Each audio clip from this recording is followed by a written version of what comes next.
people have been killed by security forces because they went out, against some of the emergency law like the curfew. And we believe that government could have used more tactics in terms of educating the public, supporting, using, finding people monetarily instead of brutalizing people. We've seen it in West Africa. Many countries have resorted to the really excessive use of force to implement the emergency measures. The other bit also we've noticed in relation to journalists, their work in terms of news gathering is becoming more risky. Because of the lack of proactive disclosure of vital information, journalists are going around trying to find information of public interest, and that exposes them further to certain risks. These risks when they gather news in the field, it is very limited now because most African newsrooms don't have a lot of capacity, don't have a lot of resources. So we've seen that the news is getting scantier, and there is a lot of challenges in getting accurate news, and in also ensuring that you update the information. Contacting sources, people are avoiding to speak over the phone, like especially whistleblowers, especially people who have important information to share. They still don't want to be using all these new platforms to be sharing those information. So journalists may find it difficult also in gathering news as they used to do it traditionally. And the human rights defenders, especially, and journalists working on transparency. This is very important point because we've seen linked to the emergency measures, most of the countries have also bypassed their procurement laws, meaning that they can procure equipments, foodstuff, different goods without necessarily competitive bidding, without necessarily using the transparency mechanism that exists. And that also is creating a lot of challenges in terms of favoritism, in terms of politicization of the humanitarian assistance to communities. And these are areas where human rights defenders are giving more scrutiny, but also they have been attacked, calling names. And I think is also an area that is also quite risky and important to look. In a nutshell, we believe that beyond the attacks that we've seen against journalists in terms of the news gathering, in terms of the coverage of the inadequacies in relation to the handling of the COVID-19, there are other areas that needs to be looked into in relation to the business area, business and human rights, but also how government is handling public monies during this crisis. We've seen it in past pandemic where government received lots of resources. They took also a lot of monies from the public coffers, got laws adopted to revise national budgets to focus really on the pandemic. But at the end of the day, we've seen a lot of misuse of those resources, which has attracted a lot of criticism from human rights defenders, especially those working on anti-corruption and accountability. So I believe these are areas also that we need to be looking at in the coming months. In response to all those challenges, we've seen regional mechanisms, especially the African Commission has reiterated the importance of access to information during this period. In early April, a statement was made by the special rapporteur calling states to take all measures to guarantee, respect, and protect the right to freedom of expression and access to information through ensuring access to internet and social media services, especially during the COVID-19 pandemic. And the Commission insisted that states should not disregard rule of law dictates by exploiting the pandemic to establish overarching intervention. That's what we've said. Of course, emergency laws are necessary in a pandemic, but they should be limited in scope. They should also be limited for the duration, and they should not override all the other fundamental human rights, notably the right to freedom of expression and access to information. And recently, in a joint statement between the commissioner, the chairperson of the African Commission, and the UN High Commissioner, this has been also reiterated, just to say that this is a major concern around the world. This is a major concern on our continent, and we need to follow up tightly on this to ensure that this pandemic, that is a major public health issue, is not also used by government to curb freedom of expression, to curb the work of human rights defenders who are needed in this critical period of our history to ensure that the public is aware of what government is doing. The public is able also to have information to prepare, to develop its own resilience, and also to be an active actor in the fight against this COVID-19. Lastly, I want to make a call, which has been said across the world, especially by human rights defenders, our network here defenders, that also all the human rights defenders and all journalists who are in detention, we are calling on states across Africa to release those, because they are really in high risk of being contaminated due to the condition of our prison. And we call on states to really release all those prisoners. Thank you very much for this opportunity to share some of the thoughts. Thank you, Fatu. This is a very comprehensive checkup of the state of the freedom of expression and access to justice in the continent. We are really grateful to you. And I'm very happy also your last touch of the call. Most of African human rights defenders have joined it yesterday and day before yesterday in calling the release of prisoners from every prison in the continent, so that human rights defenders, unjustly detained whistleblowers could gain their freedom, and they should not be in the first place even in prison. So now you have been following this issue very closely before even the COVID-19. So do you think there are one or two examples of countries who have specifically clamped down on whistleblowers and the journalists in the continent, where they might have been reporting issue-related high-level corruption in this kind of rush to procure things, or transparency, or the questioning about the numbers of COVID-19, or anything related to what the state would never have wanted, but the journalists have discovered? Is there any now examples which we can cite in the continent?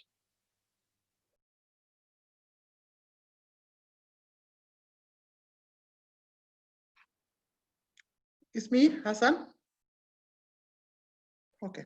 Yes, Fatu. If you can tell us one or two examples now during these 2 months where major crackdown taken place, journalists and other whistleblowers. Okay.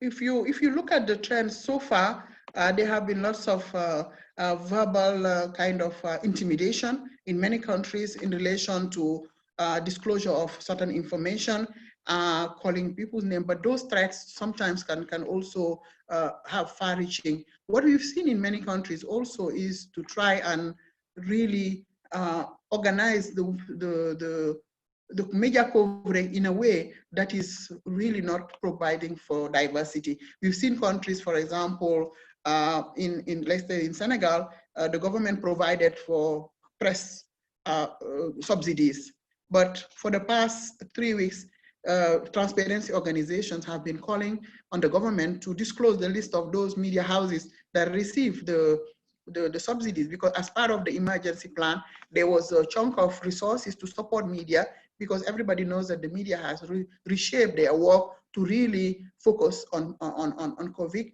and that has a lot of implication in terms of their revenue. So the government came up with a plan as part of the national plan to mitigate the impact of COVID, to support the media houses. But it turned out that process just failed because the government refused to be transparent, and there have been some outcry from transparency section in Senegal here. And the debate has begun since last week, and is very heated debate, and people are calling on the government to provide the list. In Senegal, again, we've seen also in certain regions, people have been beaten. People have been beaten in the early days of the emergency because they just they were out, at the wrong time, which we denounce as part of our human rights network. We denounce those heavy-handedness, and we receive a lot of backlash, even from the public, from social media, as encouraging the public to be defiant. And we've seen also In Nigeria lately, you've seen some of the cases where citizens also have been, many people were killed in certain regions and journalists arrested. Because what happened also, these emergency measures are useful, but there was no preparation for the public. And most of these people are in the informal sector. So we found ourselves in a situation where people have to trade off their livelihood with their health. And as a result of that, I think our government somehow across the board didn't manage really to organize the response in a way that get public adherence. Of course, there is a lot of progress being made in the recent days, but I believe that the preparation needed was not put into. And again, this is also another matter of being transparent, being inclusive, bringing all actors together to reflect on how to ensure that when you ask people, when you organize a lockdown, people have something to put on their table. It's not the responsibility of the government to provide food to everybody, but it's the responsibility of the government when you ask people to stay in their home to ensure that they have something to put on their table when they stay at home. So we believe that these are also the contradictions that we've seen. And as a result of that, there have been lots of backlash, which I think has defeated the solidarity that really people started to develop around the fight on COVID-19. So the heavy-handedness, the negative responses from security forces have really hampered the positive spirit that we've seen in many African countries, and we hope that this will stop quickly, and those who are responsible for those acts also be prosecuted. In Senegal, at least for the first cases, I think there were some actions that were taken, but recently, as we speak, the police brutality is continuing. And in Nigeria, as you know, also is something that is worth mentioning again, is very challenging.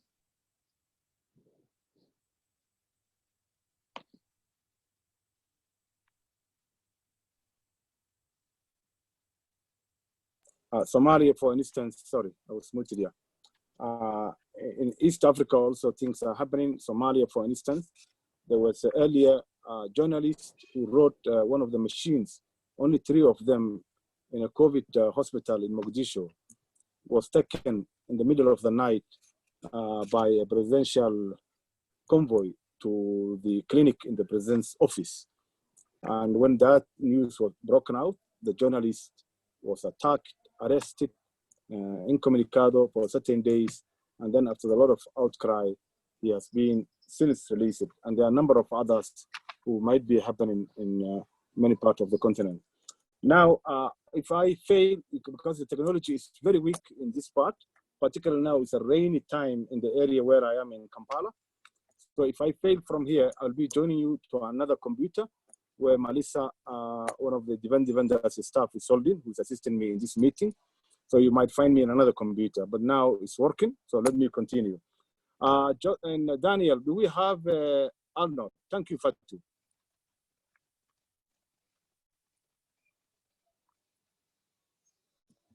And Joseph. Do you want me to come back or someone is coming? Yeah, please, because your framing is important to lead the conversation of the meeting. Please take the floor.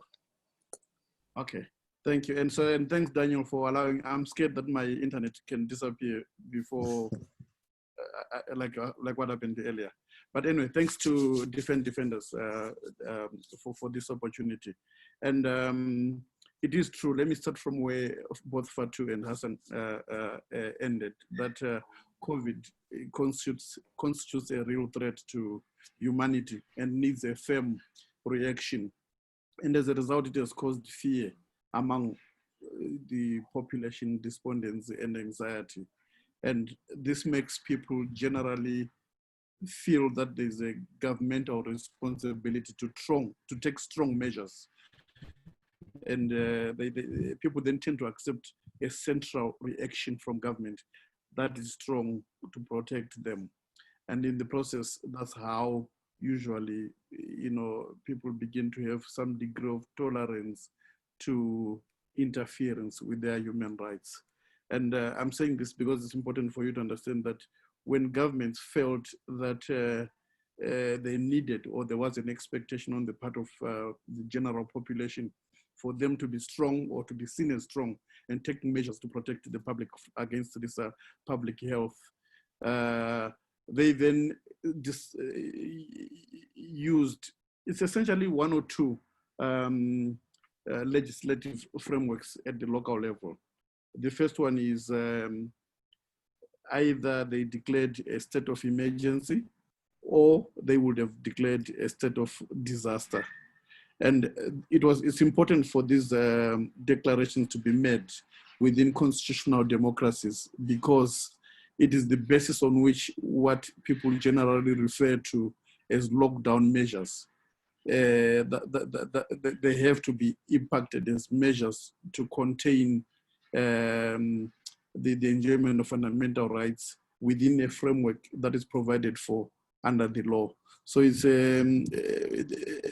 ICNL, the International Center for Non-Profit Law, they've made an analysis in Africa to see the typology of measures that have been implemented, and they came to a position that there are 102 new measures by governments that were responding to the COVID-19 pandemic in 45 African countries, looking at sub-Saharan Africa. And these would include legislative action, that is passing of laws and regulations, decrees, executive orders, and other practices that codify human behavior under the guise of trying to contain the COVID measures. So they've also come up with a report that shows that 18 declarations of states of emergency in Africa were made. And then there were 3 declarations of states of disasters by Malawi, South Africa, and Zimbabwe. And then there were 10 declarations of public health emergencies. And these will be Botswana, Burkina Faso, Republic of Congo, the Gambia, Kenya, Liberia, Madagascar, Niger, Sudan, and Togo.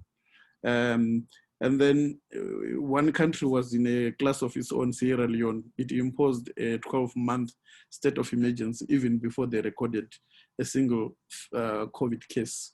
So the importance of explaining this legislative framework is in that it gave authorities the right, as it were, to then interfere with the enjoyment of fundamental rights, to limit rights, because during an emergency or a state of disaster, there's an opportunity to limit enjoyments of constitutional rights, certain constitutional rights, and certain rights that are contained in International Bill of Rights.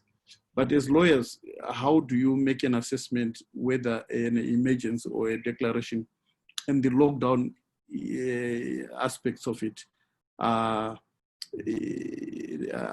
legal or within the compliance of the state with human rights? There is what is referred to as the Siragusa Principles. I think the Siragusa Principles are easily the most important in terms of measuring whether a state of emergency or a state of disaster is actually in conformity with the obligations of the states. They make a provision that you have to say that the measures are legal, they are necessary, and are proportionate. So in the discussion that Fatou gave, she already alluded to the fact that many people felt that it was necessary for 10 measures to be taken. But you go beyond the necessity into asking whether they've been done legally and whether they are also proportionate to the danger that is being faced. And so many of the examples that have been given, even during this introduction by Hassan and my sister, show that at the level of application of the lockdown measures, what COVID-19 has managed to do for all of us is to demonstrate that the grave inequalities and injustice between the poor and the rich, they have been aggravated by the COVID measures, in that the disproportionate impact of the lockdown measures on the poor and on the economically vulnerable has been so obvious. And so one time when we were writing an article, we ended up saying that people are like being asked to choose between dying from COVID or dying from police brutality or dying from hunger. And it shouldn't have been like that, because it's possible that in defending the right to health, it should be seen as reinforcing all other rights rather than taking away the other rights. So one of the things that came to my mind as I was looking at the impact of the COVID measures consequent to the emergencies and disaster declarations was that our definition of a human rights defender was also being questioned, because and maybe it's not even the definition, but our appreciation of who a human rights defender is, because the impact on unemployed people, the impact on women, especially women vendors who sit by the corner to sell vegetables in order to be able to feed their families and to be able to send kids to school, the question on impact on access to clean water, the question of access to decent housing. So you saw that unemployed people, informal traders, women vendors, they were suddenly converted by the lockdown measures and its impact on their inability to defend human life, to defend food on the table for their kids, to create spaces where they could actually be able to live with dignity and with sufficient nutrition to be able to defend themselves against the threat of COVID. So I think the notion of what Chairperson Hassan said, that our work was disrupted, and I think the blue chip human rights defender who work in a blue chip NGO who got disrupted in terms of the ability to physically meet. Those are the usual people that we have sort of supported with our mechanisms. But now when a woman is on a corner of a street trying to fend as a vendor in order to provide food for the family, we didn't normally look at that as a human rights defender. But I think when you look at the fact that human rights defenders include economic, social, and cultural rights, as well as civil and political rights, I really think what COVID has done is that it has now sent a very strong question to us, Hassan and colleagues, to say, wouldn't an informal trader who is fighting on a border to go and sell goods and is facing administrative resistance, corruption from the police, from customs, from immigration, are those people not fighting for human rights or for the majority of African people who live in poverty? So I think that question to me is something that was brought about to the fore as a result of the impact of the COVID measures themselves. It looked beautiful to say, wash some hands with soap and water, distance physically 2 meters, and don't go out of your house, stay in the house for the next 3 weeks. But when someone has no food, 5 hours, 6 hours, the hunger and pain is enough to put that person in the streets, and then they get arrested. Which takes me to the question that Chairperson Hassan, you had asked me to talk about, the question of the legal system and access to justice. And you can see that my approach here is to look at justice in a very broad sense, not just judicial justice or legal justice or courts justice. I think when you look at the impact of the COVID measures on the vendors, on the informal traders, on the poor, on people who work on a hand to mouth, I think the question of economic injustice, the question of inequality, and the poverty that society has inflicted on the majority of our people and taken them outside the scope of socioeconomic justice, we also need to look at it as human rights defenders. And so when you look at people who have been arrested as part of implementation of the lockdown measures, in South Africa, we did research as the Southern Africa Network. We realized that South Africa had a huge prison population of convicted prisoners. So they released about 19,000 last week as part of decongestion of the prisons because COVID had gotten into the prisons. But the awaiting trial prisoners, when we spoke with Justice Cameron, who is in charge of a judicial committee that looks at prison conditions, he said that when they visited one of the prisons in South Africa on the 5th of May, they were told that the numbers of awaiting trial prisoners had increased by more than 70% from April onwards. And the reason why those numbers were so much is because of the fact that the poor people, the economically vulnerable, the women vendors who are walking the streets were then beginning to be picked up by the police and thrown into jail. A few of them were asked to pay a 1,000 Rand fine, but they said 70% of people who were given that fine were unable to do it. And as a result, you found that at the time of the visit by these mechanisms to the prisons, a prison that is supposed to carry 36 people had more than 70 people in it, which means an increase of more than 140% in prison population of people awaiting trial as a result of the implementation of the COVID measures. Then this takes me to the next level, that generally access to justice as we know it, Chairperson, the access to justice means that courts must be operational. Virtually in all African countries, because of the physical distancing, courts have closed. They were not generally seen as essential services. And as a result, when people get arrested, journalists get picked up, human rights defenders get picked up and get detained. They are taken outside the protection of the law because the courts are not functioning. And authoritarian regimes have used the pretext of implementing these measures in order to then go after predetermined targets. And the idea is to achieve predetermined political rather than public health outcomes.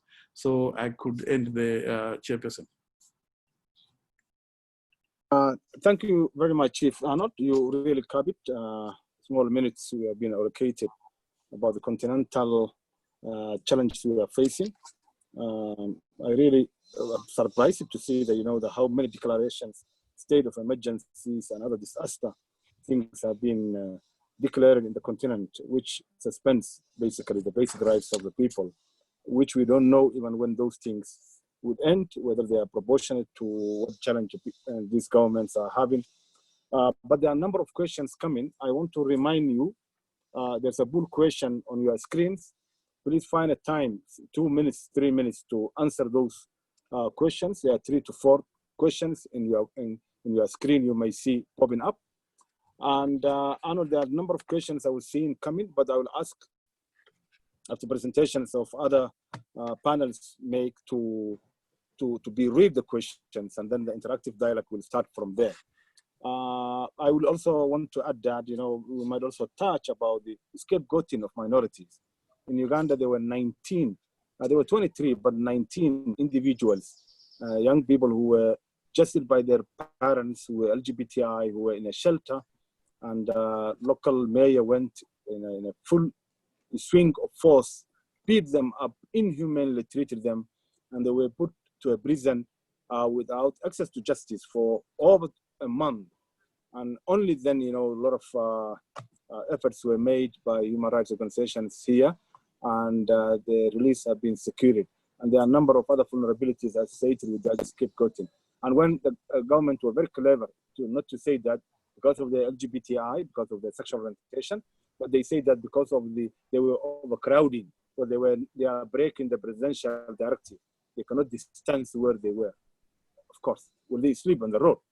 So that was also other challenges stated. So we'll come back to that. Ngudai Ashin, let me go to Ethiopia. Human rights defender, woman human rights defender, steering committee member of Ethiopian Human Rights Defenders Coalition, and an assistant lecturer at Walaita Soda University outside Addis Ababa. So that's a perfect choice. Thank you so much, Hassan, for your introduction. Maybe I have a bit correction on that. I'm not assistant lecturer, that's a bit demotion. So I am lecturer and researcher in the field of human rights and international humanitarian law. So I will speak about women human rights defenders in general and in Ethiopian context.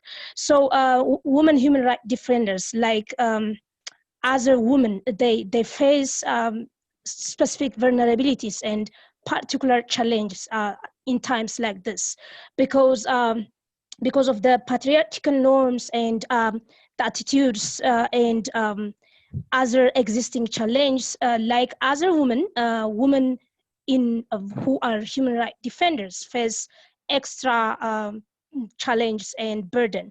So in that case, I would like to speak about how women human rights defenders are affected by the situation like this pandemic, especially when it comes to their specific vulnerability. We have to talk about women human rights defenders vulnerability as a woman or as a gender woman group. So for example, just to mention a few examples, working environment for women human rights defenders is not easy. One of the issues regarding the pandemic or COVID-19 is women becoming more and more vulnerable to domestic violence and other abuses, domestic abuses. So the same is true for women human rights defenders who are forced to work from home. So in that case, stay-at-home restrictions often force you to be confined with your own abusers. So women human rights defenders also face the same challenge like other women. So one of the challenges working from home is not an easy task for women human rights defenders.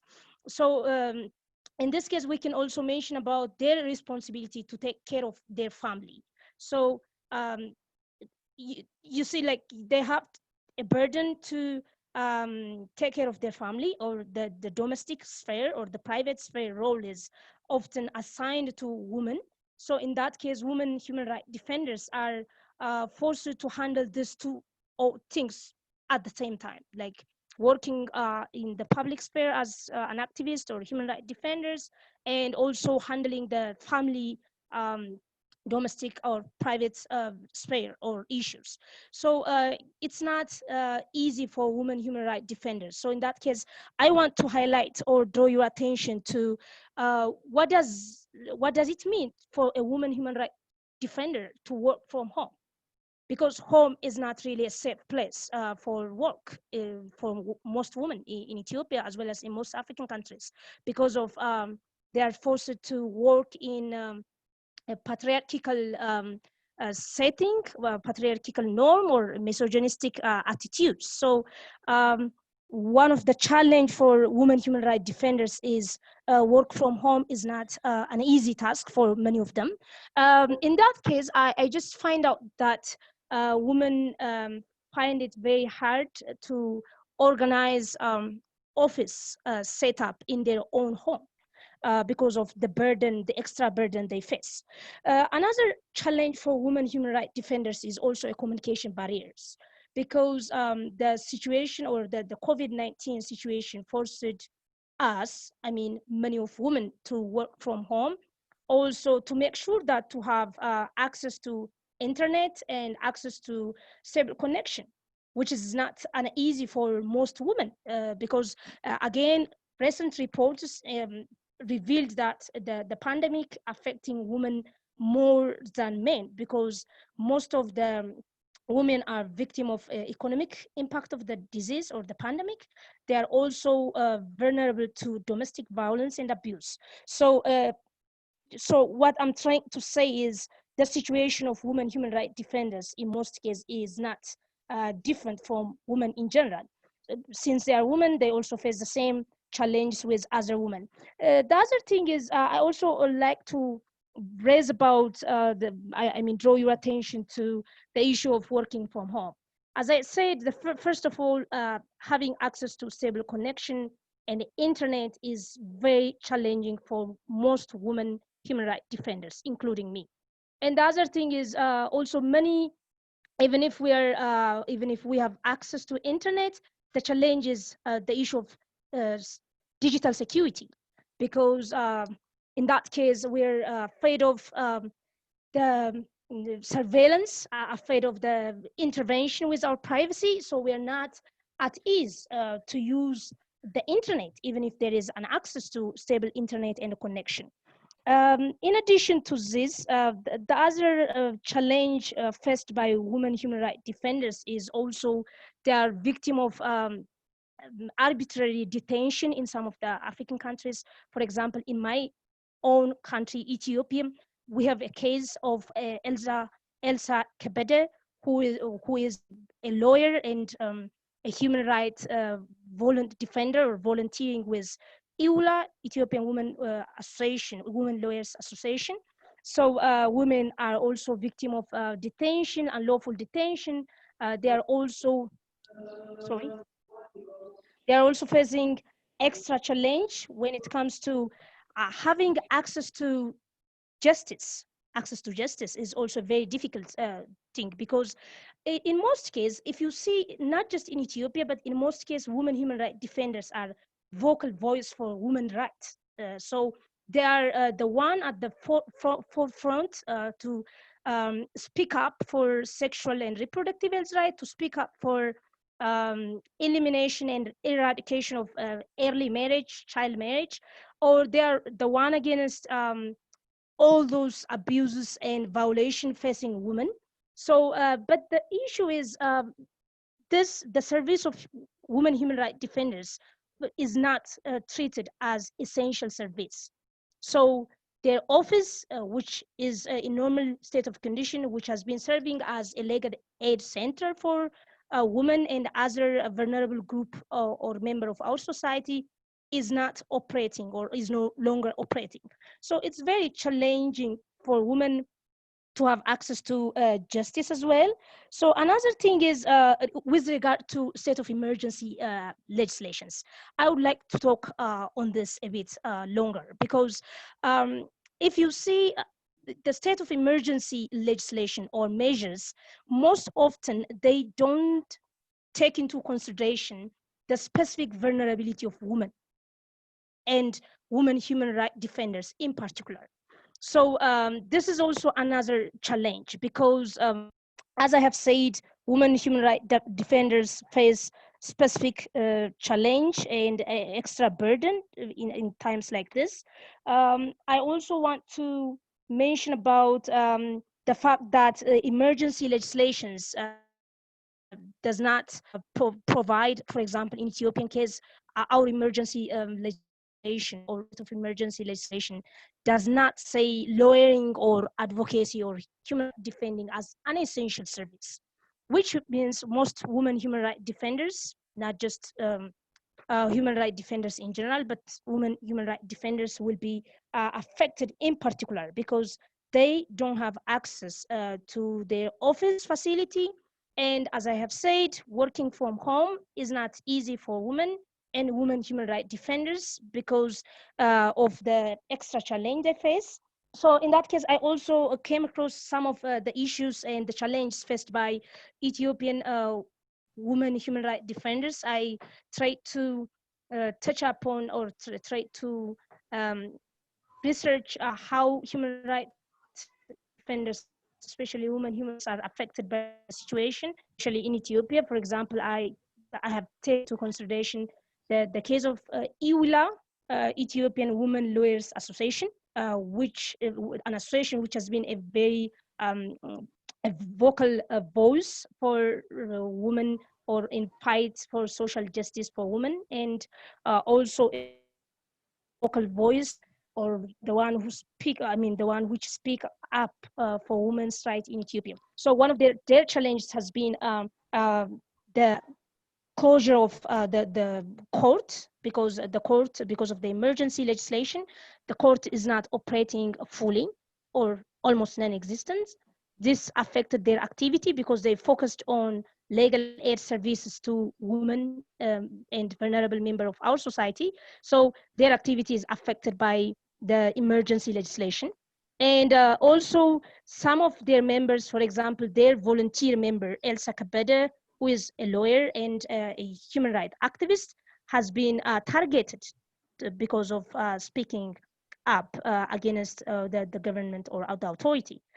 So in that case, she has been detained under the pretext of the emergency legislation.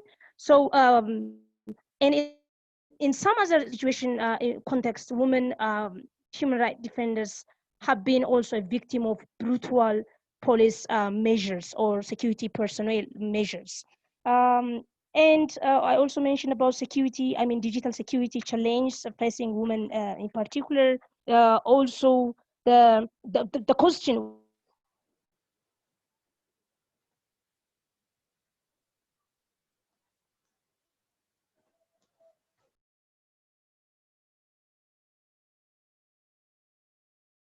Ethiopia, but in most African countries, they declared emergency legislation, but to what extent the emergency legislation take into account the specific vulnerability of women human rights defenders is not yet defined. I think that's also another important point to discuss further on this. And I think that's it from me. Let me react on questions. If there is any questions, concerns to be shared by the moderator or any other participants. Thank you so much, and good day. I have to update now. Congratulations, first of all, for becoming a full-time lecturer, and I will update now my notebook. The last time I met you, you were still. So congratulations. Thank you for the conversations on this. This is very important. In any crisis, we know in the continent, women fares badly, including in refugee camps, in displacement, and in violent conflict, and now even in COVID-19. And all measures being taken by governments around in the continent, they don't take the specificity of women human rights defenders. In Uganda now, I can testify that, and I agree with Arnold, the definition, tomato sellers or vegetable sellers in the market, they were asked to sleep there, don't move anywhere. And they bravely, because they have to provide to their families, slept there for all the months which COVID was on in Uganda in order to cater their customers and also feed their families on mobile networks. They are defenders, actually. Some of them, they're defiants, but mostly they were law-abiding. And we consider them, you know, they are frontline, actually, because, you know, economic, civic, and cultural rights defenders, they are also human rights defenders. So we should be taken into consideration on that. There are a number of questions which the audience are raising, and you'll be getting that. Memory and Joseph are summarizing. I'll ask Memory to direct those questions. But before that, let's first of all invite our friend Michael Wani, Executive Director, OK Africa Foundation. Are we still okay, my brother? He's a youth representative to the National Constitutional Amendment Committee and co-founder South Sudan Youth Organization Coalition. So, Mr. Wani, start with our state of okayness in South Sudan. We have a report, though some of them you will confirm, that the entire cabinet and even the COVID-19 standing committee, the vice president, and perhaps also above than that, they have contracted the COVID-19. And there's some sort of state of emergency in the country. And then you will tell us the challenge associated with human rights defenders in the context of those conditions, and how youth particularly are faring now in the country. Wane, microphone to you. Yeah, thank you very much. My name is Wane Michael. As you introduced me earlier on, I'm the Executive Director of OK Africa Foundation. I also represent the youth in the National Constitutional Amendment Committee, which is a mechanism out of the peace agreement.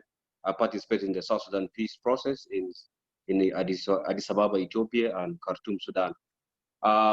First of all, I just want to say that in South Sudan, we have a different version of COVID-19. So the COVID-19 that people talk about, we had a different COVID-19, which is conflict, of course, as most of you are aware about it. And the COVID-19 came in when we were already in the process of implementation of the peace agreement, where we're in the process of the government being reconstituted. I'm talking about the reconstituted government. And of that, we had, of course, the presidency being reconstituted. We have one vice president and 4 vice presidents, which means we have 5 vice presidents. And then we didn't have a parliament reconstituted, and also we have the executive reconstituted. We didn't have, of course, up to now, we don't have the states being reconstituted. And then the COVID-19 came at the time when, of course, the country was embarking on legislation reform, and it was out of the agreement that we had to review some of the draconian laws, and most of them are the security sector laws. To mention about a few, the national security law that has been so brutal on civil society activists, on media practitioners. Also, we have other subsequent laws. But more importantly, I want to agree with my colleague from Ethiopia, is that even in South Sudan, we didn't have a public health policy. We don't have a public health legislation that will be able to help us and assist us in terms of how to address this kind of issues. So the COVID-19, again, it has come at a time when even the country is struggling to get to get start on the implementation of the peace process, or implementation of some of the outcome that we had in the peace process, which is of course the revitalized agreement. However, I just wanted to mention a few things. One is in terms of the challenges that human rights defenders are facing. One is in terms of documentation.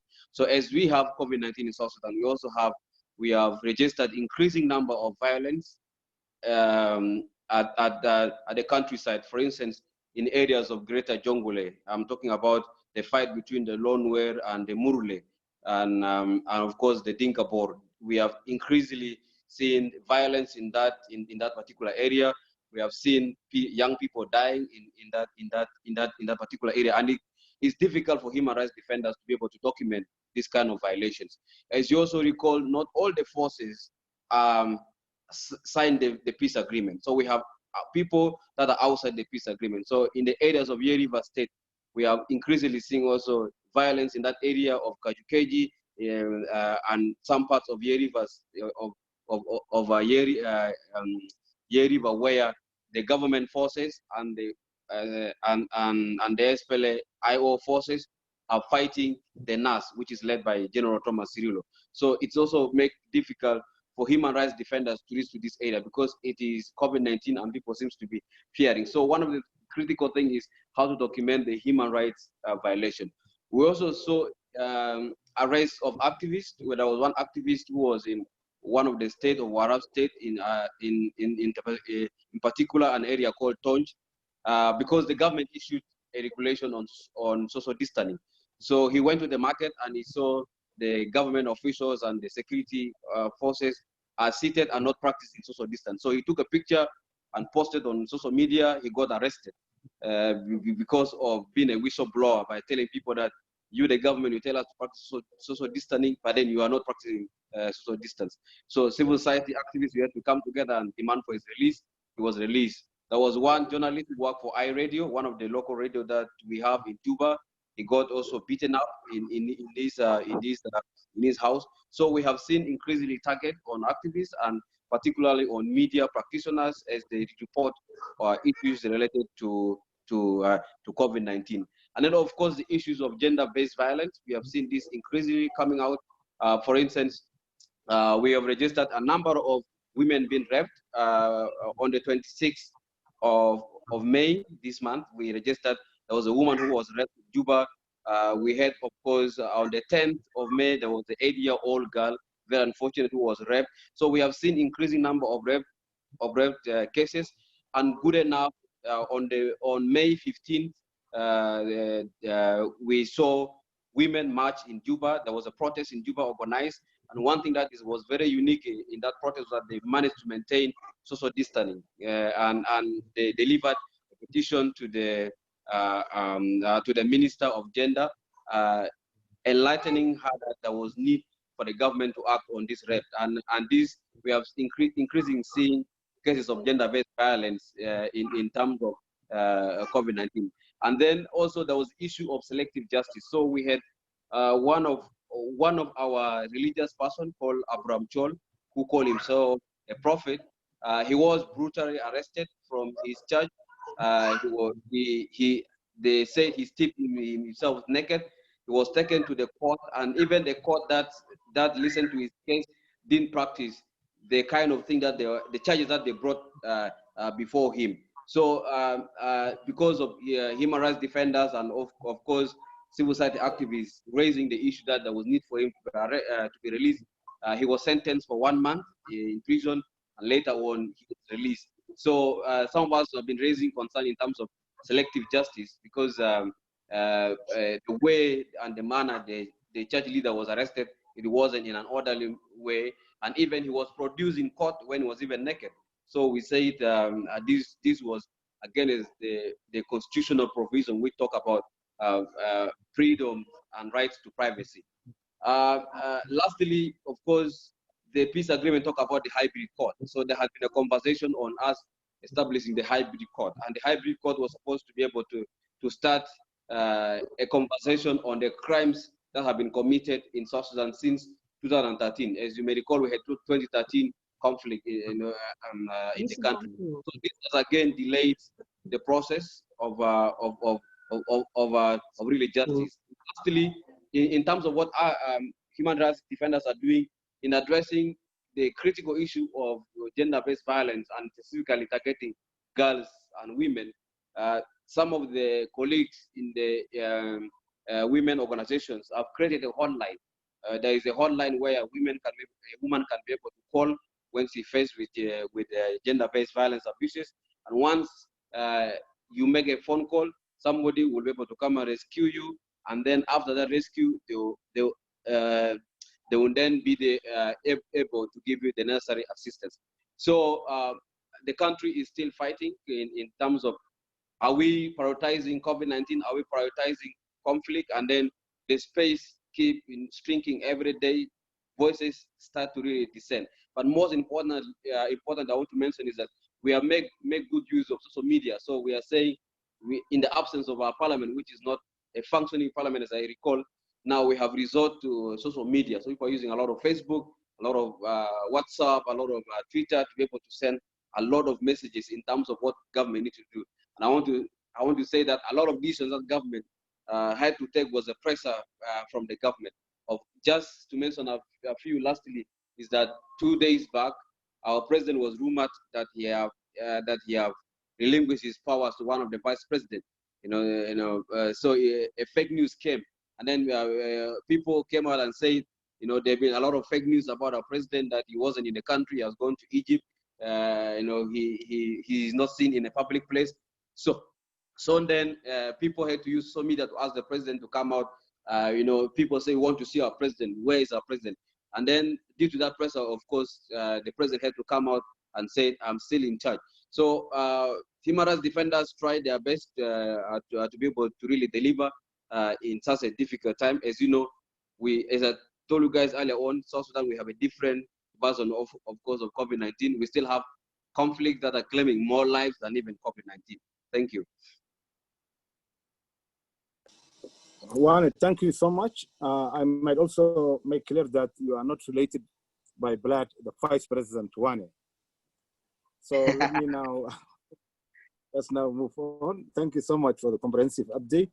It's a different. What is the truth? If I quickly follow up on one thing, of certain card, which all your officials were wearing on social media, which cleanses all the virus of COVID-19. What's true about that? Yes. So sorry I didn't answer your questions. Yes. So we had a previous task force that composed of over 15 members, I think. First of all, the president constituted 13 of them, and then later on he increased. So it happened, it was led by him, the president, deputized by Dr. Riak, who was the first vice president, but Dr. Riak was in charge of the daily operations of the task force. So most of them tested positive. The people who came out openly at the moment that we know, the first vice president and the Minister of Defense, Honorable Angelina Teng, the Minister of Information, Honorable Michael Makwe, and others. Of course, the Minister of Cabinet Affairs came out and said he wasn't positive. But what we know is that most of them tested positive. So half of the cabinet, as we know now, they are COVID-19 positive. So there was this story of a card, the COVID-19 free card, virus free card, that was according to the Price Secretary from the Office of the President, Atenga would say it was donated by the government of Japan. So when we heard about that, we said, okay, and he said it was donated to the president and the people around him, which means the cabinet. So we said, okay, Japan is donating on the cards for under the president, and what is the science of that? So we also saw a statement from the Japanese government through its embassy in Juba that they did not send the card. So it's a scam. I was told for you to get the card, you must pay $800. And because of that social media that people have been raising the concern, some of them have already left putting on it. So the president, when he addressed the nation, I didn't see him having the card anymore. and some of them have decided not to use the cards anymore. That's what I'm telling you now. We call it social media parliament. Great way of checking excessive power. I thank you so much. We wish all your cabinet and all the people of South Sudan in this difficult situation of emerging from war, even no peace these days, and then COVID-19, your people will be protected and your people will fare this and your cabinet will be fine. We wish you all that. There are a number of other questions will be asked. I am now, I really wanted this to become interactive for the coming 1 hour, but the time is just running out of that. And Simon is here, our sitting counselor. You have been with us in various African continents and counseling human rights defenders in situation of conflict, LGBTI community, other communities who work, women human rights defenders, and you were listening us about the challenges we're talking about. We live in an uncertain world now. We don't know even what these things are. When are we going to get out? And in what shape we are going to get out, and how our families and friends and relatives being affected. Is it this new reality now, only to be stuck at home and then work from there? Will we ever travel? I'm a fanatic. I was going globally everywhere for the past months. I think since the year started, I haven't done so. When are we returning to normal, and what are the psychological impacts of human rights defenders, apart from additions, which all the panelists have spoke about, the challenges they are facing, and on top of that, now this new challenge? What you can tell us as a tips to stay fit and to stay safe? Samuel, let me invite you on the floor. Right, thank you very much, Hassan. Yes, it's a very unprecedented situation, and it's definitely disrupted the way HRDs work. Most of them are on the move, and now they are contained in their homes. So what's happening, of course, now is there's an increase in the levels of distress they're experiencing, because some people are not working, and some people have to get creative ways of working. The first thing we need to acknowledge is that whatever we are experiencing now is a normal response to the change the change or changes we are facing. So acknowledging that, okay, this is unusual and I'm responding normally, is a positive step. Second step is to be aware of yourself. You know, HRDs have a unique position of working in distress, and so it might not be the best conditions, but they normalize certain situations. Like, for instance, activists who have to consistently face the armed forces, they get beaten, okay? So they normalize, you know, getting beaten. When they go, they expect a high chance of, you know, of getting beaten. But during this time, you might experience other changes that you have never experienced before, and they can be confusing. So the other way to respond to that is reach out for help. If you notice, okay, there's something wrong with me, you can reach out for help. But I had wanted to just give us a little background on the situation of mental health awareness within the HRD work sphere. Again, there are low levels of mental health awareness amongst HRDs themselves. Some of the employers do not know how HRD's work affects mental health, their mental health, right? So some people do not know what to do when they're feeling a certain way, and resources are very scant. Fortunate through Defenders, some HRDs around here can access psychosocial services, but in other areas that may not be there. COVID-19 has had us restricted in our homes. So even the basics of reaching out to a neighbor to talk to, just to let off some steam, all those options have been closed out, which makes everything even more complicated. So many people might displace on those around them. Okay, so it wouldn't be a surprise for some people start lashing out at family members, or I've had previous speakers make reference to domestic violence, for instance. But again, that's a response to that situation. So having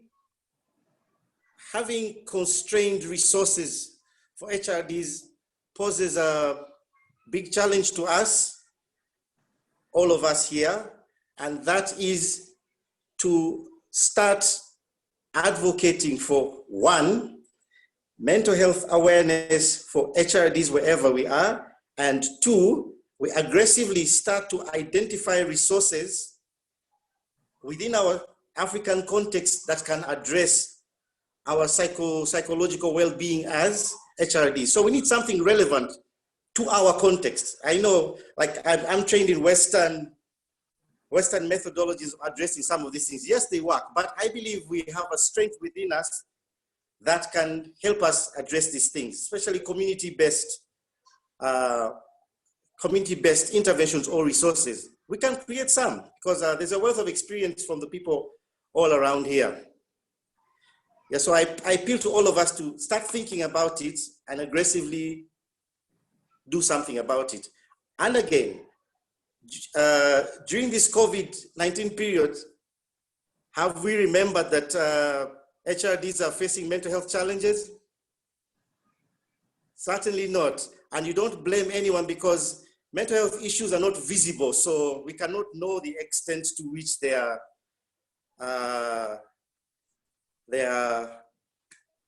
harmful to us, as compared to physical challenges. If an HRD is beaten and they break, we know they'll have a broken arm, but we might not see how that beating affects how they function. Thank you very much.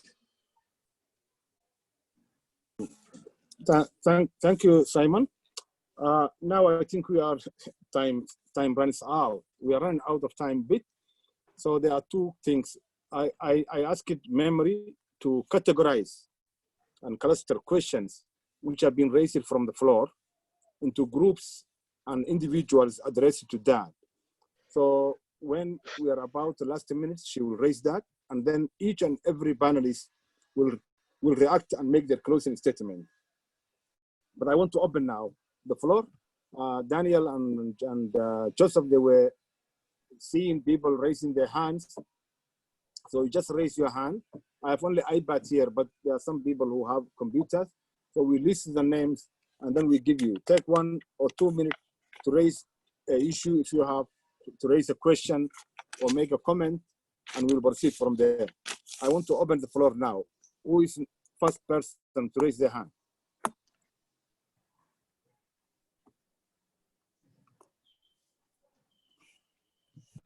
Zahaga Nampowe, our board member. Okay.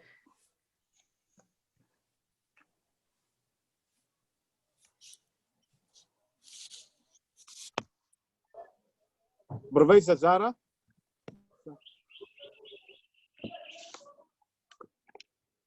Yes, thank you very much. Thank you very much, Hassan, for this arrangement, this conversation. Thank you for mobilizing all of the voices across the continent. I think this is a rich one because we haven't had this before. And thank you, defenders. I would like to supplement on the women human rights defenders. And I'm happy that you pointed out the example from Uganda, where the women had to stay in the markets to continue the supply of food. And we could see the brunt of human rights violations that they suffered, having to stay in very unsanitary conditions, experiencing all the difficulties. So I thank you very much for pointing it out as a peculiarity for Uganda.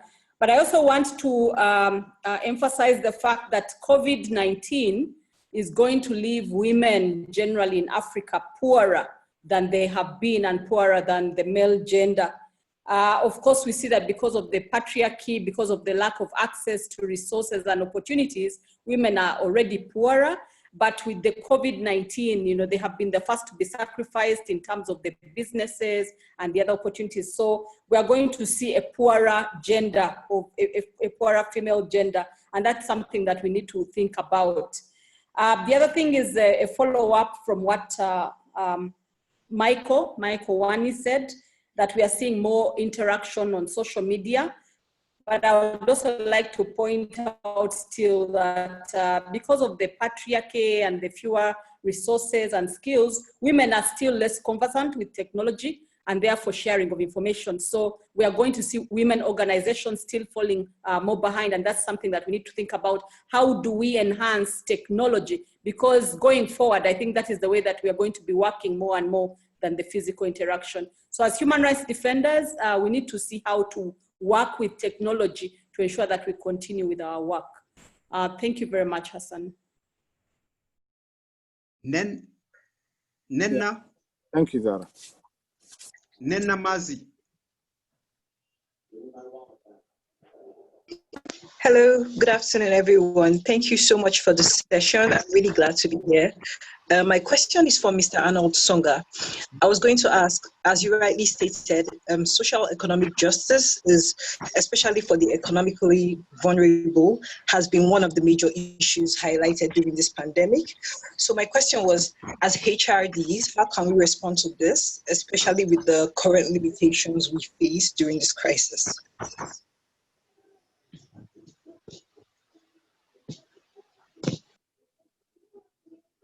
Thank you. Next is Edward Seguchacha.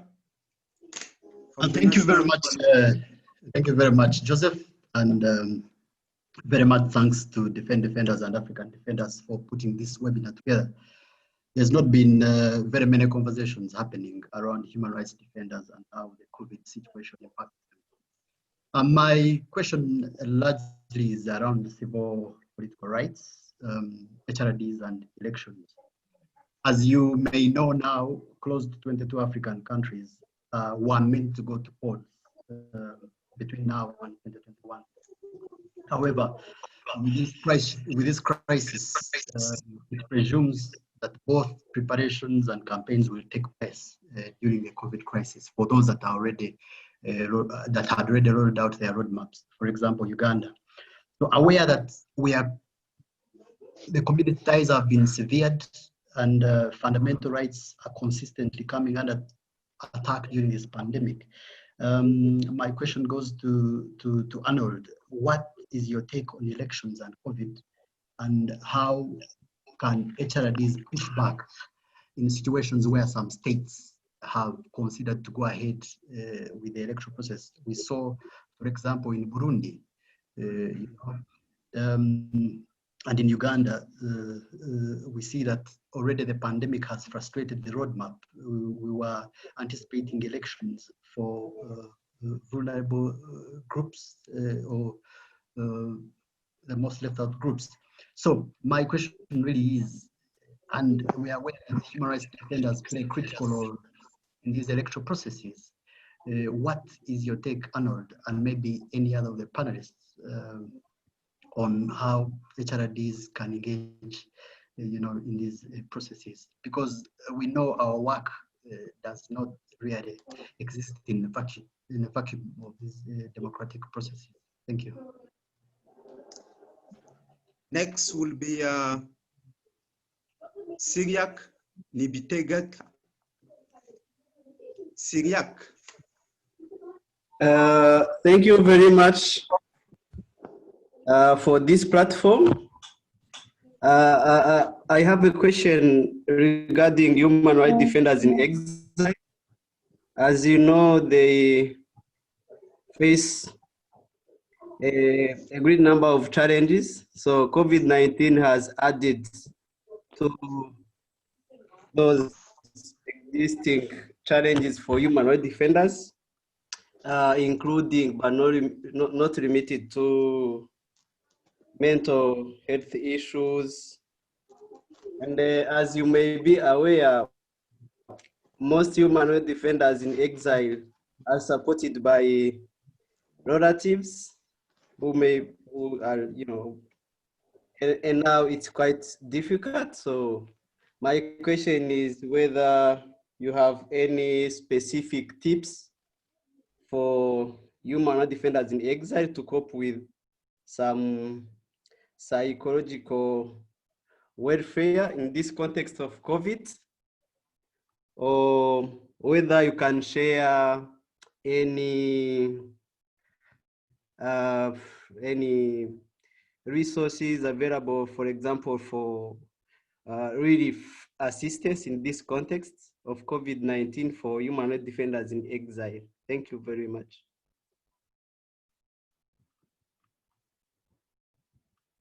Thank you. Let us pause now, Joseph. Let me ask now Memory to clusterize, to put questions together and read out from the screen to individual panelists, so that they will be taking note, and then I will invite one by one to answer those questions. Memory. Thank you, Hassan. So there are quite a number of questions that have come in the past couple of minutes. So I might miss a few of those, but the ones that I had captured earlier, there were questions specifically directed to Arnold.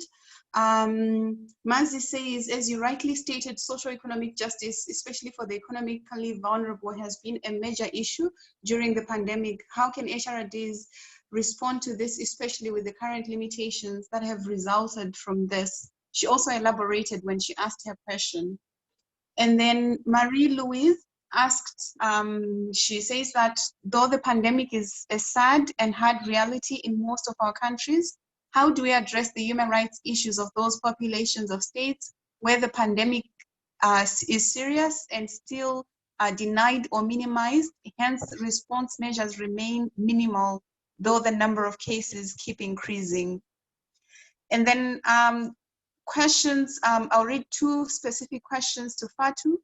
One was a comment and a question from Anna Zwona. She says, we heard that in Senegal, the state has bypassed procurement laws, procuring goods without competitive bidding, transparency mechanisms, etc., which is creating favoritism and corruption. And when HRDs are giving scrutiny to this, they are being called names and threatened. She's wondering if this is the case in other countries as well, and also if it's known which private businesses were involved in such corrupt deals. And she's inviting anyone who's working on this issue to connect with her, and she's shared her email address in the chat room. And then my question, Fatu, to you is that, are there any steps being taken to address the digital divide by increasing accessibility and affordability of internet access, especially now where we have work and school, everything happening online? And then questions for Engude. Masood asks if you can share your view more on the challenge faced by ECHO from the SOE board. And then there was also a question, how has the situation in particular affected the Ethiopian Women Lawyers Association's initiative to go for legal action on the abducted girls? And then the last question was, how are the state of emergency laws being used to contain the spread of COVID-19, which fundamentally affected the works of human rights defenders? There were some general questions as well, but maybe if I may just read one for Simon. John says, I wanted to confirm if we have developed some strategies on helping HRDs in providing psychosocial support in these trying times of COVID-19, more so something to do with the digital world that we are in. And then I'll just read a couple of the general questions. One question from MK is that, are there successful examples on raising transparency issues in a collaborative way? And then Kadi asked, how can human rights defenders stay engaged in the context of COVID-19 without changing their usual actions? And then Ivy asked if there is any opportunity for human rights defenders to endear themselves to the general populace for the future, And she says this is a bit mean, but if not, are there opportunities for HRDs to change the narrative? And she's asking if there are examples that can be given to this. And then Zewood asked, what should we do to challenge government's decisions that may have an impact on HRDs? What would be our role for the protection of human rights in the time of crisis like this?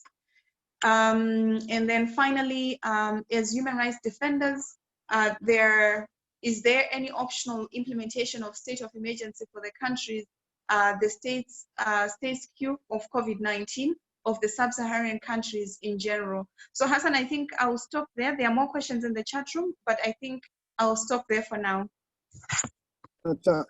Thank you, Memory. Truly, there was a broad range of reflections. And I see also the poll now is progressing, people are responding. Let me give now the floor to Abdisalam, who is the first in my list, and then Sarah, and then Yared. Abdisalam.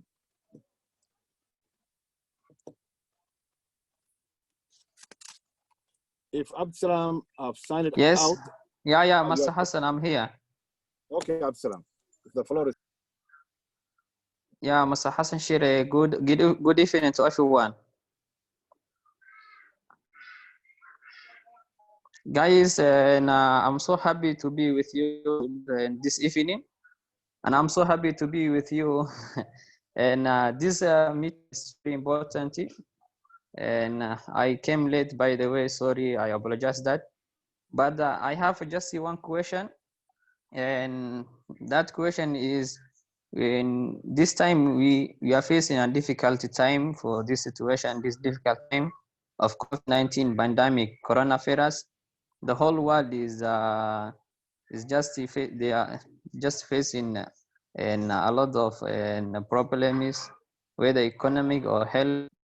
But the question I have is, for me, I'm called Absalam from Somalia, but I live here in Uganda, Kampala.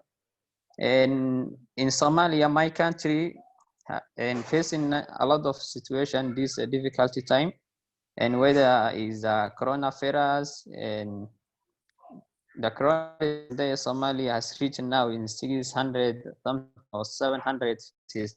By the way, what is the balance of defenders and African human rights for Somalia to solve that problem and to support the government of Somalia?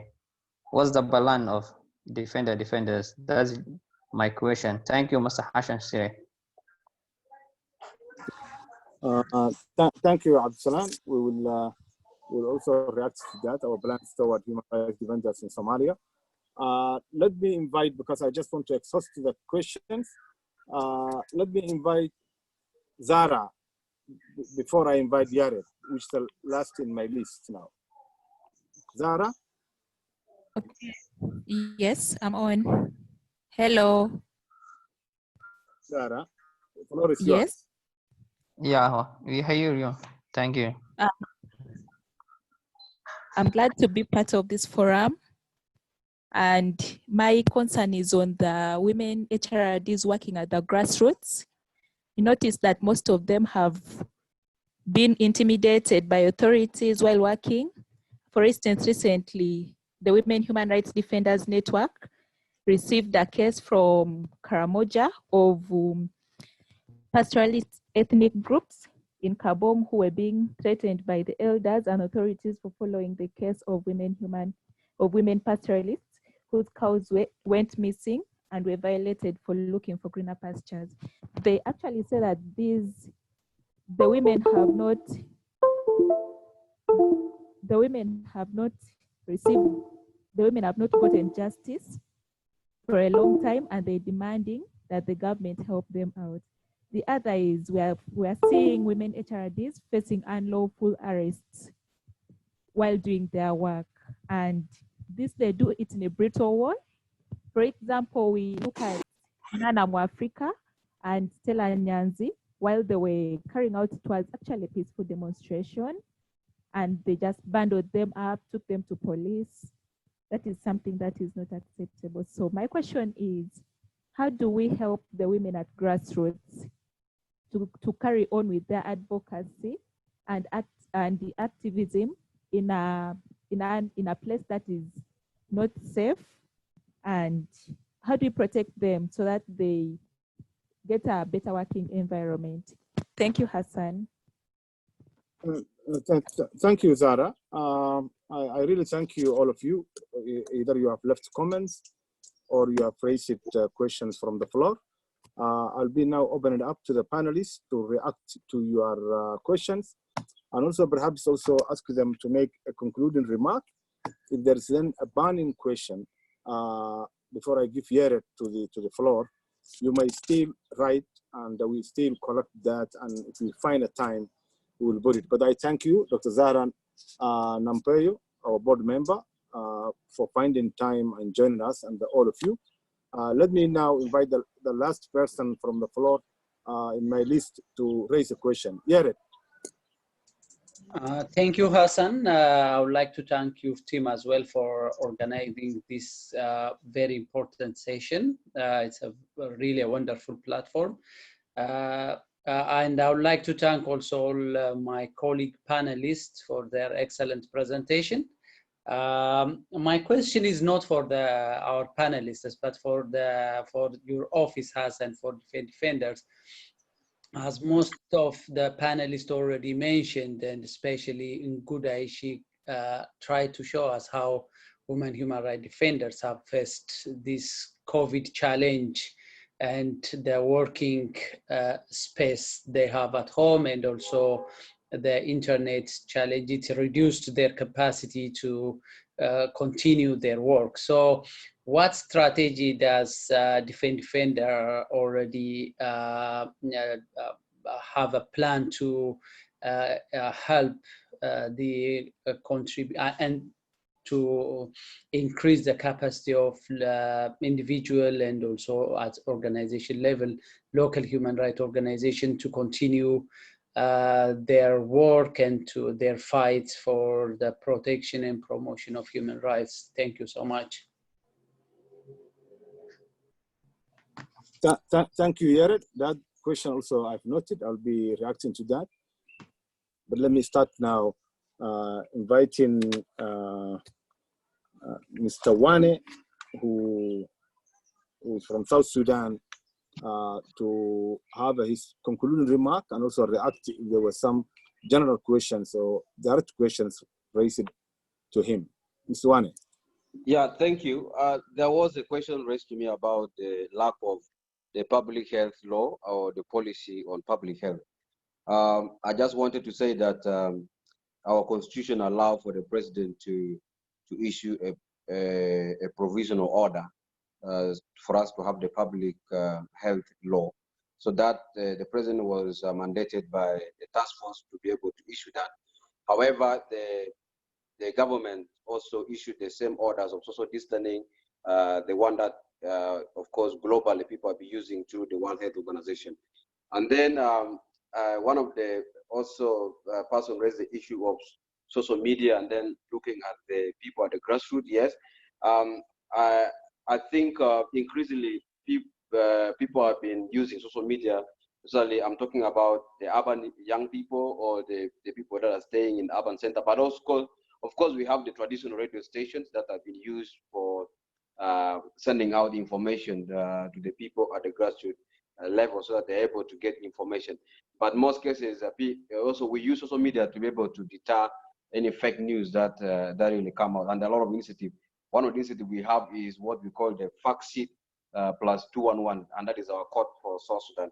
Lastly, just wanted to respond to the colleague from Uganda who talked about, of course, we are going to experience a lot of elections in Africa, and specifically Uganda 2021, Kenya 2022. So there's been a lot of conversation. Are we going to have elections? Are we not going to have election? Even Tanzania, I think they're gearing up towards election, I think either this year or next year.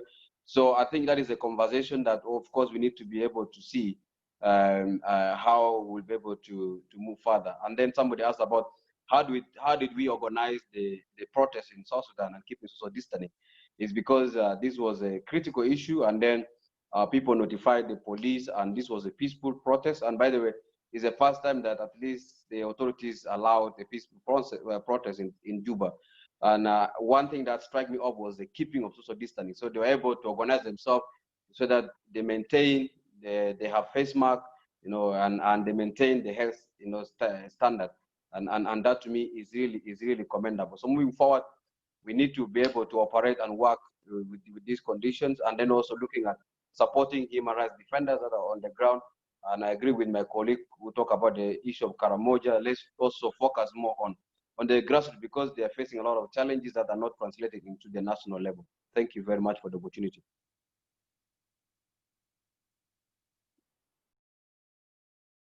Thank you so much, Mr. Wane. Now let me invite Ngude to take the floor and respond to the questions which has been raised.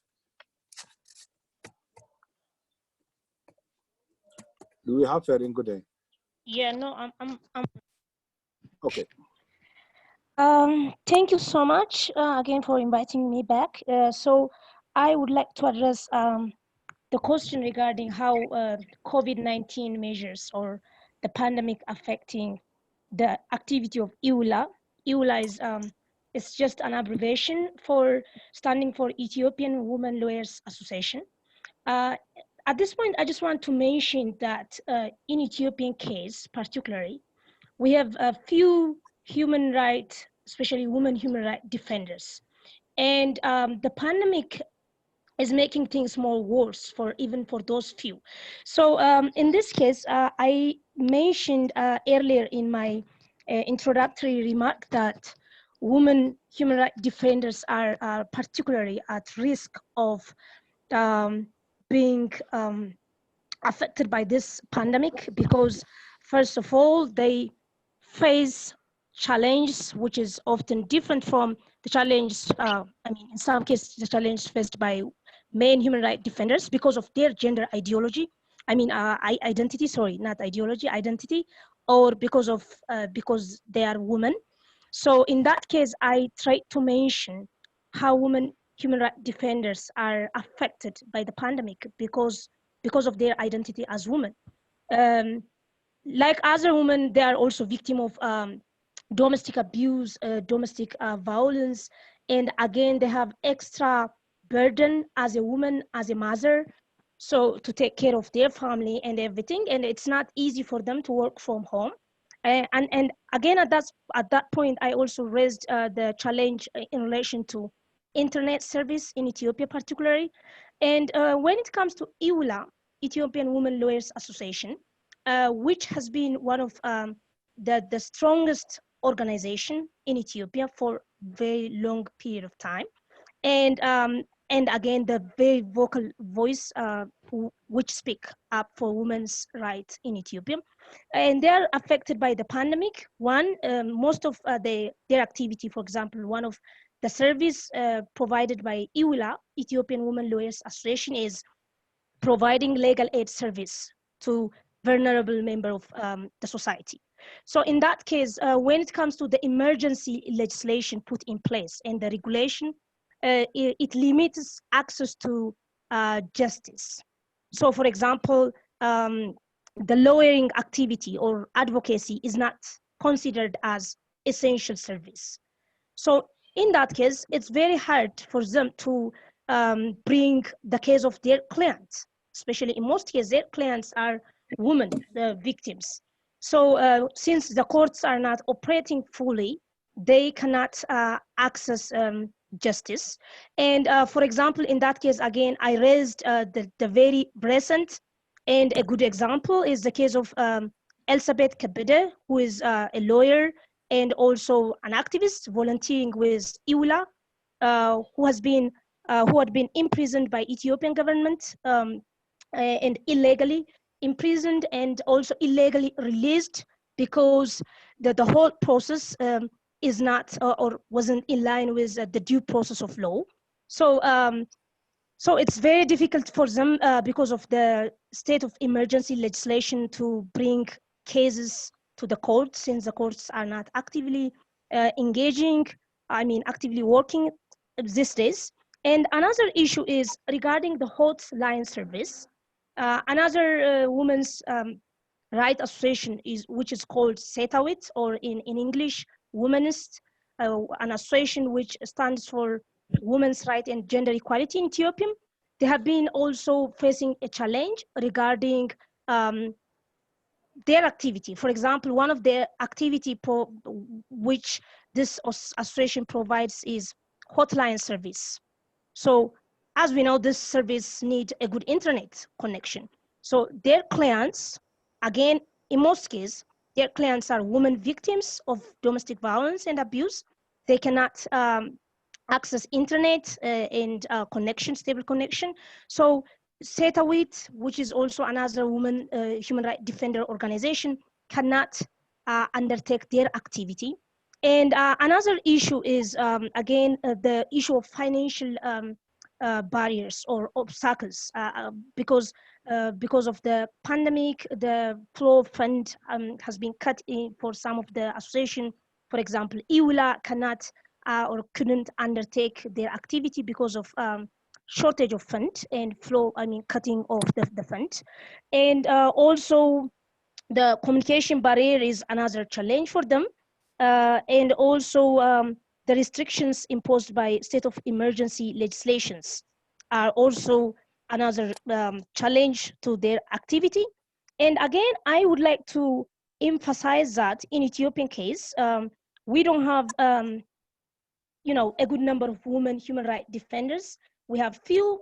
Again, we don't know how they are actually coping up with the pandemic and how they are working in this context because of the internet situation and the poor internet access and affordability in Ethiopia. And another thing to mention in the case of women human rights defenders is we have to make sure emergency legislations, state of emergency acts or legislation or measures respond to the specific challenge and vulnerability of women and women human rights defenders. I think that's a very important issue to highlight. And when we say human rights defender, I mean woman human rights defender, we're not talking about urban-based human rights defender. We need to take into consideration women human rights defenders based in rural area who are speaking up for land rights, who are speaking up for the needs and who are speaking up against the vulnerability of women or rural women. So in that case, again, communication barrier, especially digitalization of our communications is I think is a very difficult, challenging stuff when it comes to women, because women in Ethiopia, I think, and also the same or true for most women in Africa, we don't have access to internet, and the accessibility and affordability of internet is an issue. So we don't know how long this situation will be. I mean, we don't know how long we stay in this situation. As far as my knowledge concerned, for example, the vaccination might take 6 to 9 months or more years. So in that case, we need to talk about how a woman who is called an activist or a human rights defender should work in this situation, especially in the setting where resources are an issue, where internet is an issue. So I think defenders has to come up with a good plan in that case. I mean, especially taking into consideration women human rights defenders and their specific vulnerability as a mother, as a woman who have an additional responsibility to take care of their family. So in our case, again, I have mentioned the case of Elsa Kabede, who has been also a victim of misogynistic attack from state as well as non-state actors, just for speaking up or writing. So, and again, when it comes to women human rights defenders, there is an issue of public shaming, an attack that in most cases women are more vulnerable, or that puts women in more vulnerable situations than men. So I think that's what IWLA, Ethiopian Women Lawyers Association, is facing. I mean, the internet issue is an issue, the financial support is an issue, and again, the restriction imposed by state of emergency legislation is also another challenge facing IWILA that hindered the association from actively engaging and working in the area of promoting and protecting women's rights in Ethiopia. Thank you so much. Thank you so much. I think you were good in being interactive. So when the questions came, your answers were so much forthcoming. We really appreciate. I could not make women human rights defenders speaking to leave the floor, but we are running out of time. Even though there can be interesting topic, we can make the conclusions.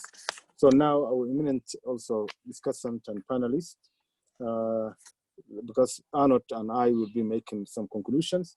And but let me now invite Fatu Senghor to specifically react to questions which has been directed to her. Thank you, Hassan. I think the major one is on digital divide in relation to especially the education. And we look at the situation in some of our countries here, Senegal, Gambia, and to some extent Ghana. What the measures that have been taken by government is really to try and have some continuity. But there are a lot of challenges due to the fact that you have the rural-urban divide, but also the digital divide is within the urban areas, but also between rural and so what they're using in Senegal, for example, we have about 70% of penetration of television and radio. They're using broadcasting to continue the school from to primary to high school. For the university, I think they started a little bit later than the normal schools, but they also are using different platforms. So there is no uniformity in terms of the mechanisms, because I guess the system has been on trial for many years. We have a virtual university that is really taking the lead, but we've seen teachers using WhatsApp to send the courses. We've seen also other platforms, people using Zoom. But what we are really puzzled with is that there is a big gap between the public schools or the schools that are under the national curriculum and the other ones that are private or a little bit those schools, they use more sophisticated platform and students have continuity. So it creates another divide. As Arno said, it is now about the economics. Those who are in some privileged schools will be able to continue from home with all their classes. Of course, it is a big constraint to parents, but those who are in public schools, especially in the rural or in the peri-urban, vulnerable peri-area, they don't have access to internet. And as a result of that, it's very difficult. And another layer which is linked to women, in most cases, women have to stay home to support their children. In many areas, students who are just working at the schools, once they get home, they don't do any homework because of the fact that their parents will not be able to support them, especially in the rural area. They used to have canteens in school, like school feeding, and all those dimension of inequality is coming to the fore, because now we've seen, especially to children in the rural areas, having to disconnect from school at all, because their parents cannot supervise them, like during those hours when they have to watch TV for the school program. There are a lot of initiative, even private initiative, to support from even the private television. But I believe that the divide is very, very, very big. And as we speak, government is pushing to get the students back to school, because I believe, especially those in exam classes, because school working from home is really not providing some results, and students in disadvantaged areas, in poor communities, cannot cope. And I think that is also another injustice that we've seen in this COVID-19. The inequality is deepening.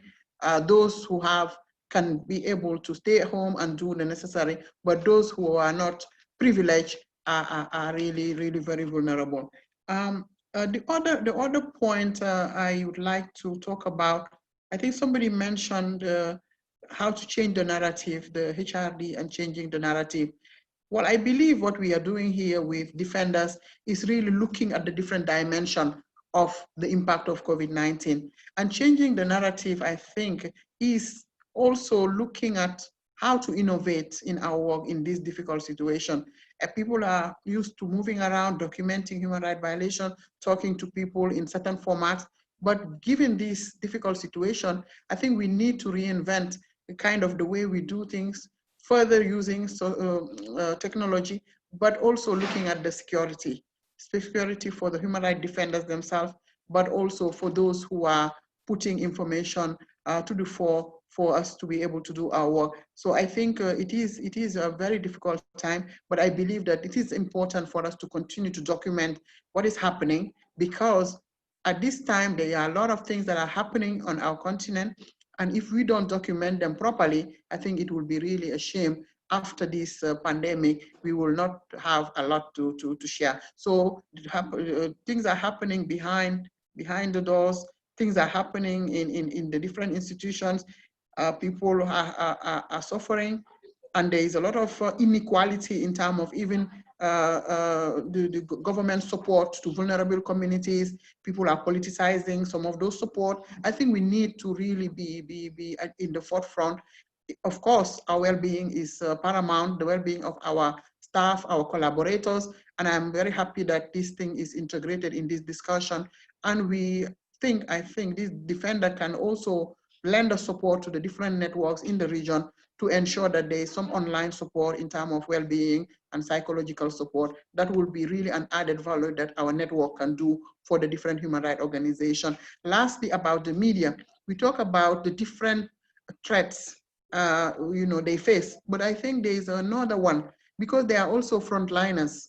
We've seen in many newsrooms journalists who have been affected by this COVID-19 because social distancing has not been, measures have not been taken, but also they have not also been working from distance. And we've seen that because technology is not always optimal in many newsrooms. So people have to go back to the newsroom. They have to be sitting there doing everything in the newsroom. And I think also another step that we are looking at is how to encourage media houses to really, really limit the number of people who are working in the newsrooms, and also use better technology to continue their business without exposing. In Senegal here, we have in one of the major newsrooms, a few people who were affected. While we are lucky, one of them just came out yesterday and he's cured, but it was really, really a very, very, very depressing situation. In one newsroom, you have many people who are infected, and we've lost many journalists also in some parts of the world. So I think these are things also that we need to be taking into account seriously. And I think this is a really great opportunity to look at the different angles of human rights defenders' work and how this has impacted them.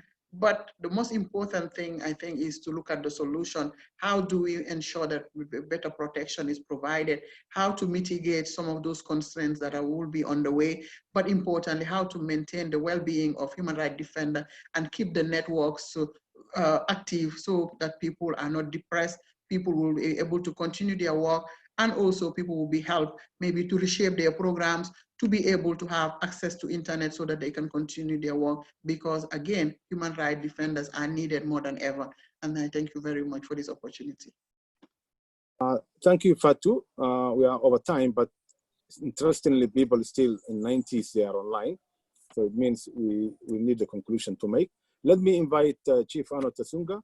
With his wealth of experience, he has been, and is still, I think, board member of Frontline, Africa Director of the International Commission of Jurists, our founding member, and also a steering committee member.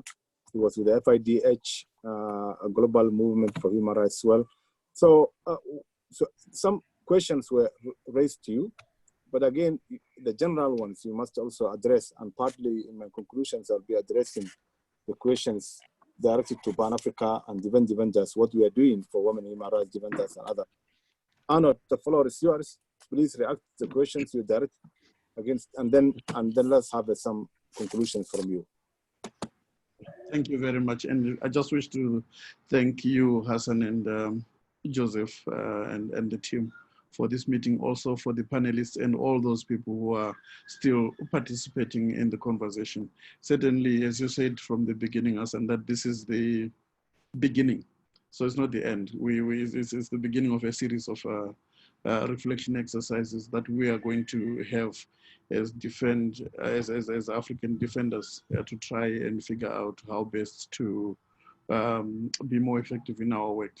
So I'm not going to say so much because we can't resolve everything here, except to acknowledge that there were quite a number of gaps that were identified in terms of the work that we do as human rights defenders. And what I need to say is that those gaps, I think, have always been there.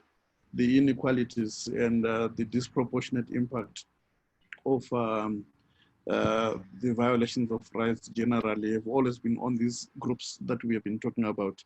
Engudai, women, human rights defenders, informal traders. What COVID has simply done is to amplify the inequalities and bring them to our attention, but also to show, I think, quite clearly that our programming initiatives have not been adequate to cover these gaps.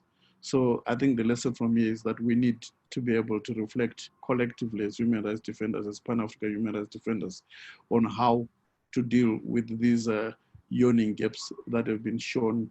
So I think there are conceptual issues on who we have been viewing as a human rights defender. And I think those conceptual gaps have the conceptual gap around who a defender is in the context of women vendors, in the context of informal traders, in the context of public health workers, in the context of plumbers. I think all of us will know that right now, maybe the exaggerated sense we have, like some of us as professionals, as lawyers, when you say to someone in the streets who is more important, a lawyer or a plumber, or someone who takes away bins with waste, those people who clear the waste that we throw in the streets, those are actually the essential services, because those are the ones that have remained working to keep us in a hygienic environment and to protect the public health.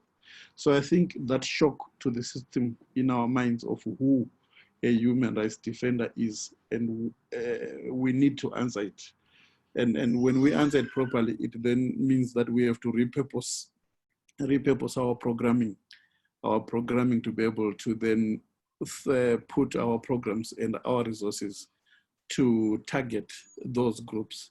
So all those people, Engudai, that you were speaking about, all those people that colleagues spoke of, the only reason why they find themselves without adequate support from our programming is because we were mentally blind.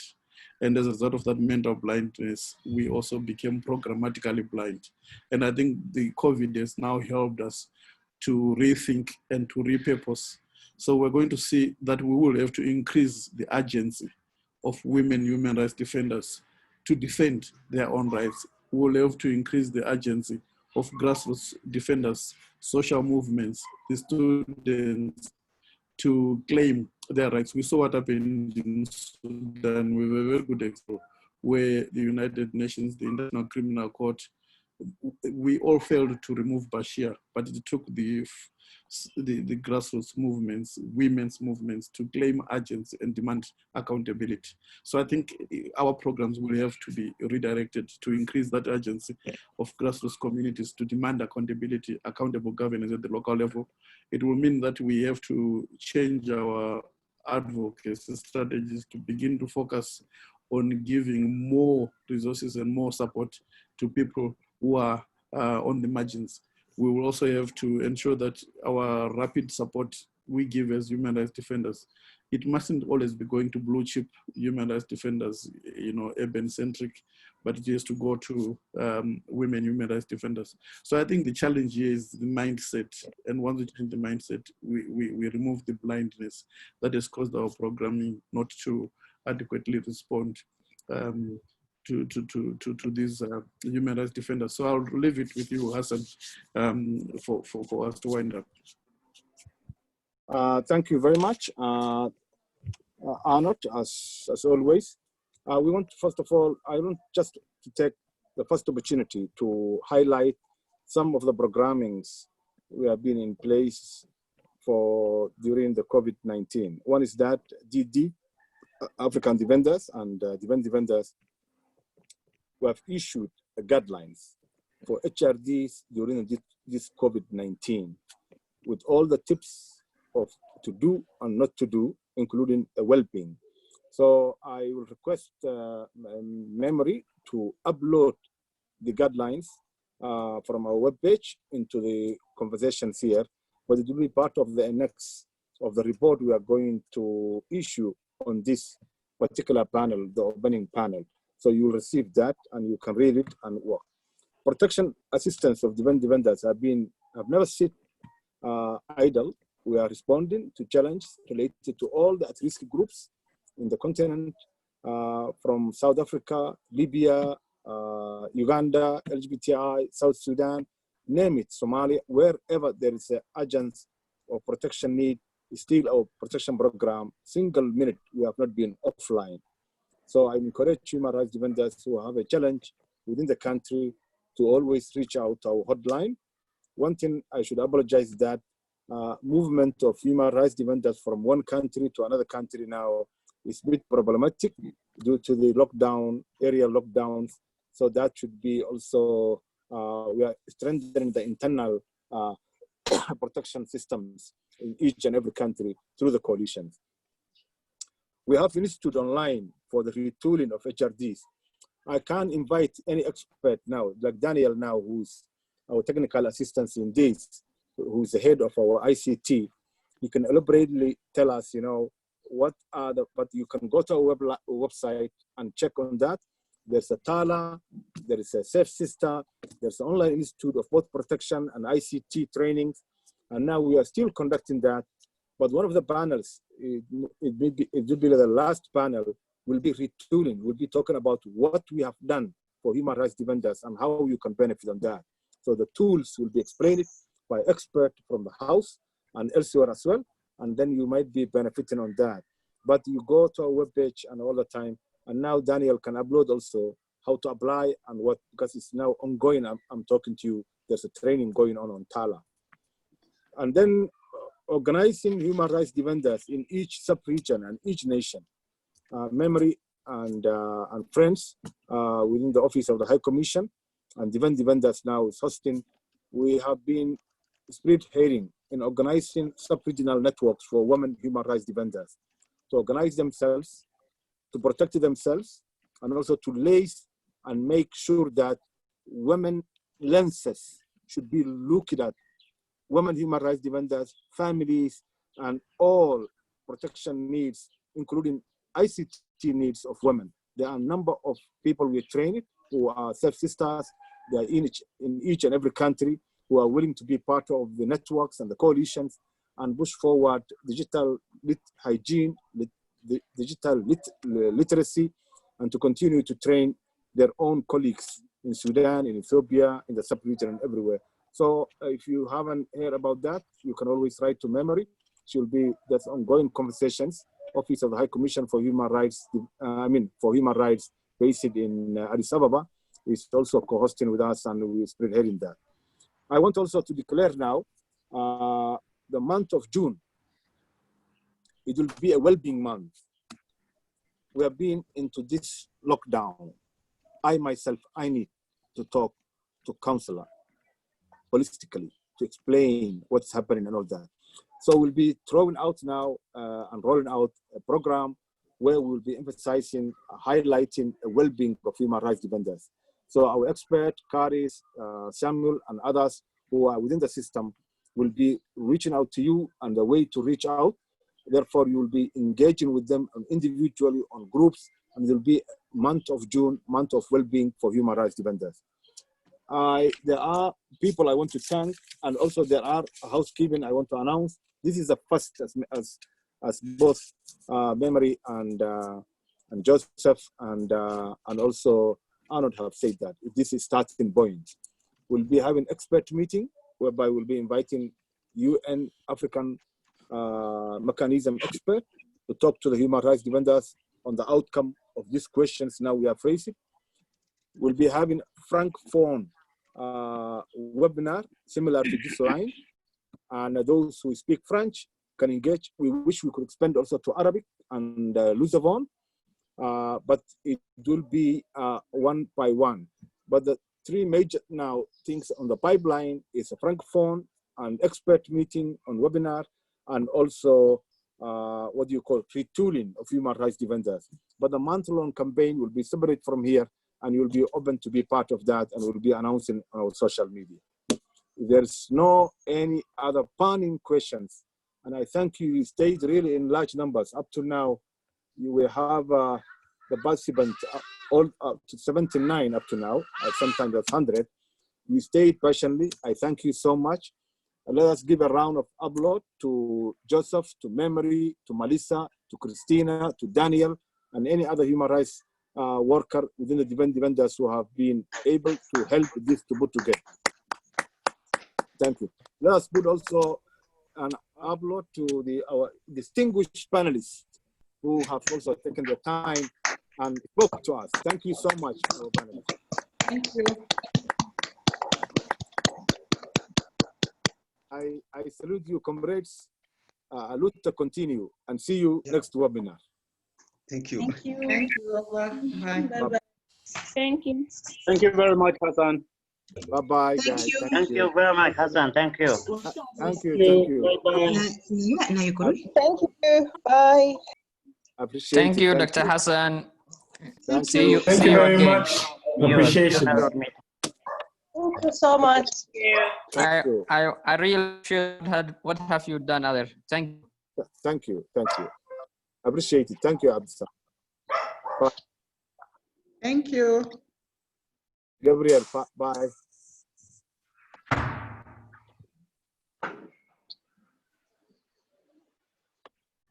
Thank you so much.